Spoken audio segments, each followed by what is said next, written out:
Hi, my name is Thais Gibson, and I'm the co-owner and creator of the Personal Development School.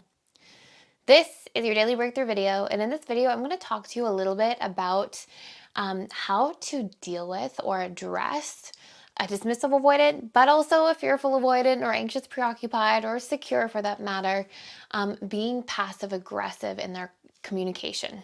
Now, I've done a video before about like why the dismissive avoidant tends to be passive aggressive and sort of some of the underlying reasons that come with it.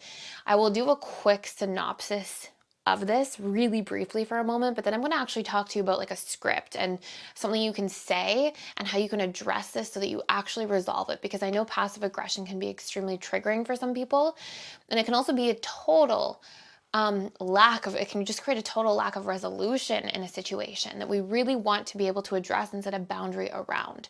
So before I dive into all of this stuff, you can use the coupon code with you, all one word, for 25% off all of our membership bundles right now. We're just doing this for a limited time. The coupon code is with you. Again, all one word. I'll leave a link in the description box below and also in this video. And it basically gives you access to our all access membership pass. So it's like all tools, all courses, all workbooks, all previous webinars. I do 4 live webinars every single week with our community members. There's amazing people in there who are so supportive and just so smart and fantastic. I'm so impressed by everybody. And people are really, really healing and having quite profound experiences. So it basically dives into everything at a subconscious level that you want to break through and work through. And we have all the supportive tools and resources in there. So let's talk about this. So why are people passive aggressive? Well, passive aggression is usually a symptom of an unmet need not being communicated, which festers as resentment and then comes across in a passive way, because usually the other ingredient in there is that somebody either overall or in that moment is feeling conflict avoidant. So it's like they rise up, this charge rises up where they're frustrated, and instead of going, I am frustrated, and communicating directly, there's usually some kind of aversion to conflict. This is why dismissive avoidance generally can be the most passive aggressive, or fearful avoidance can sort of fall into there too, because it's like, fearful avoidance will avoid conflict, and then when they are in conflict, they won't avoid conflict at all. They'll be very, very conflicting and intense because there's like a buildup of unresolved stuff going on. But it's the result of like not communicating healthily. And sometimes dismissive avoidance will be passive aggressive 3 days later, and then they'll say, oh yeah, like, and I've seen this in working with couples for so long. I'll see like a partner say, yeah, I was passive aggressive, and that comment was because 4 days ago when situation X happened, I was upset then. And it's like, wow, it got held on to and festered for 4 days. And sometimes that's actually the result of something festering, but it's actually repressed for the first couple days, and then it comes up when it feels safer to feel because it's not as charged. It then comes up where that emotional repression gate has sort of lifted ever so slightly, but then the dismissive avoidance is also conflict avoidant, and then it sort of you can imagine it's sort of like this charge pushing it out, and this competing subconscious program and all that is basically made up of all the negative stored associations around conflict and what it means, having this like back pull, this drag on the comment, right? So it's like this comment wanting to come up, it being dragged back, and then it kind of comes out as like this passive and aggressive comment, right, at the same time. I often joke with people like dismissive avoidance can be very passive aggressive when they're frustrated, and fearful avoidance tend to be either very passive or very aggressive, and sort of there's not very much of an in-between, which isn't always the case, but it's just a dynamic I see amongst the avoidant attachment styles that does definitely have a pattern. So if this is something you're on the receiving end of, okay, number one, we're not saying like it's you should only do the work. I think sometimes I put videos out about like how to manage these situations, and sometimes I think people insinuate that I'm saying you should cope with the person's passive aggression, and that it's only you that should be doing the work.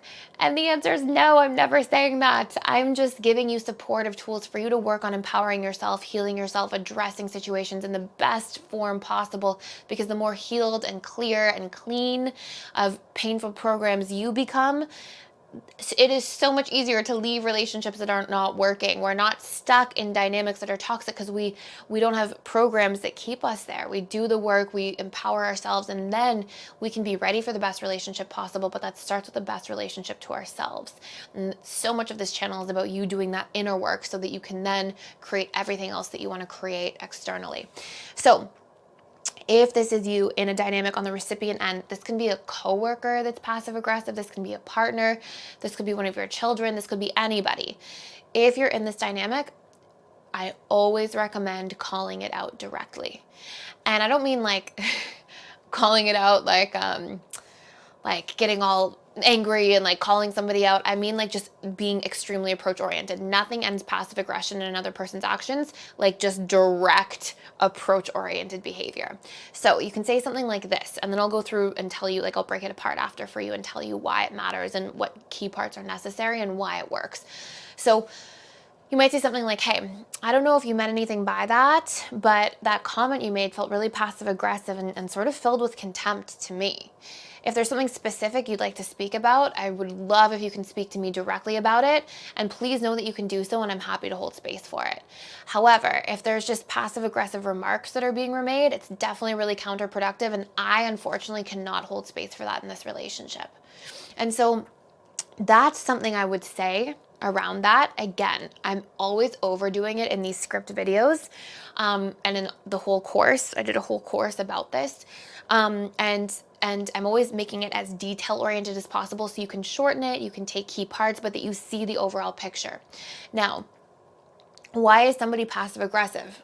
Because they're upset and because they're afraid of conflict. So what did you just do? You said, I will hold space for why you're upset. So you're addressing the root problem.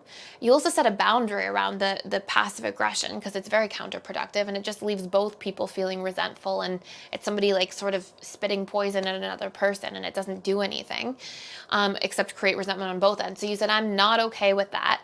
And you were also very direct. Now, that has a potential couple of different outcomes. Outcome number one, that directness can make somebody go, oh, geez, if I do try to say something passive aggressive, it doesn't go well with that person, and it feels like we're moving towards the problem very quickly. And somebody who's uneasy around that, they might just stop being passive aggressive. They might just realize, okay, that doesn't work, and it can put an end to it very quickly. That's especially effective with like a boss, a coworker, something like that.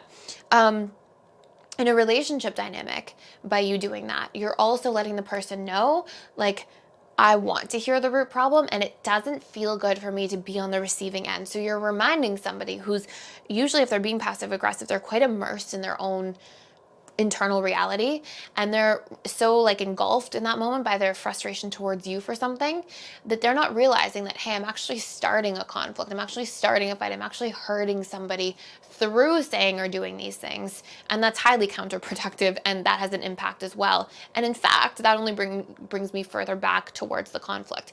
So you really take that person, you sort of have like a couple different outcomes. Number one, the person will be like, passive aggression doesn't work, and they won't do that again. Number two, they'll go, oh yeah, I'm hurt, and oh yeah, I just hurt that person as well, and oh yeah, there is something underlying here, which sometimes when somebody's being passive aggressive, believe it or not, they don't even consciously recognize.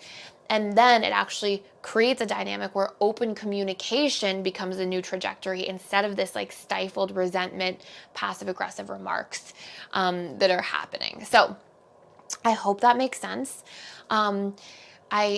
In the course inside the school, I talk about like different objections that can come up and how to dive further into that. What I'll probably do is put some videos on here at some point about just potential different objections overall and like overarching themes, because there just isn't enough time for like short form videos to do all of it.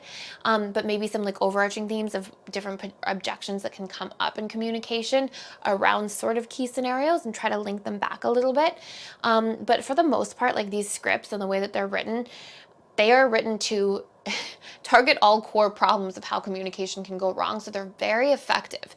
Of course, we can be dealing with like challenging people, really difficult people, and sometimes we have to tailor our approach, and sometimes we have to try things again or pivot a little bit, and that can be challenging. And that's sometimes people with personality disorders or addictions, or that are just really, really wounded and in their trauma. But if you're dealing with like most people, you're going to see that these scripts really break down and start creating change. So I highly recommend like I'm I'm making a lot of scripting videos.